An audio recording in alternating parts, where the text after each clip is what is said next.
Француз өкмөтү ушул жылдын октябрь айынан тарта эски кийим-кечени жамап жазгап кийгендерге 6-25 еврого чейин төлөп бермей болду.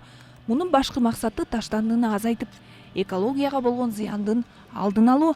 Анын себеби Францияда жылына 700 000 тонна кийим таштандыга ыргытылат. Бул программа 5 жылга каралып, жылына бюджеттен 154 миллион евро бөлүнүп турары маалымдалды. Ал эми Кыргызстанга Европадан, Кытай, Түштүк Кореядан жылына эски-уску кийимдер тонналап ташып келишүүдө. Секонд-хенд дүкөндөрдүн саны жыл сайын өсүп жатканы байкалууда. Биз Борбордогу секонд-хенд кийимдерди саткан дүкөндөрдүн бирине баш бактык. Сайкал бул бизнести 7 жылдан бери иштетип келе жатат. Бишкекте 6 дүкөн ачкан. Кийимдерди Түштүк Кореядан алдырат. Это уже не совсем такое понятие, что там. Мисалы үчүн жаңы биз таштаганда башкача түшүнүк бар болчу. Second-hand. Бул аябай жаман, гир деген түшүнүк бар болчу. Жылдан жылга second-handдер дагы өсүп бара жатат. Бул деген бир гана таштанды сатылат деген түшүнүк эмес.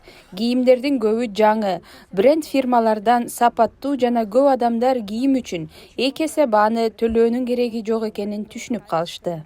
И сейчас люди уже понимают, что не стоит переплачивать, да, за вещи. Сырттан келген кийимдер өлкөгө кирердин алдында 48 саат дезинфекциядан өткөрүлөт. Андан соң бардык товарлар тазаланды деген кагаз менен Кыргызстанга кирет. Ишкер айым Асел азыр жаштар экологиялык көз караштан улам секонд-хенд кийимдерди көбүрөөк керектей баштаганын айтууда. Менин оюмча бул жөн эле бир ишеничтер деп ойлойм.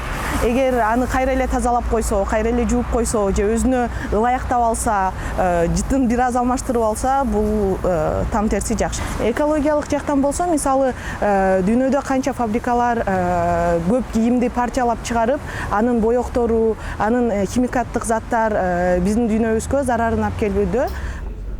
Эжелүү кыска эски тон деген түшүнүк Кыргызда мурда эле болгон. Бир туугандар биринин кийимин бири кийип чоңойгон учур көп эле кездешет. Тонналап кийимдерди таштандыга ыргытуу кыргыздарда жокко эсе. Адатта шаардыктар кийилген эски-уску кийимдерин айылдык туугандарына берип жиберет. Кээ бир айылда кийилген кийим же буюм дайымдарды кайрымдуулук үчүн таратып берген учурлар да бар.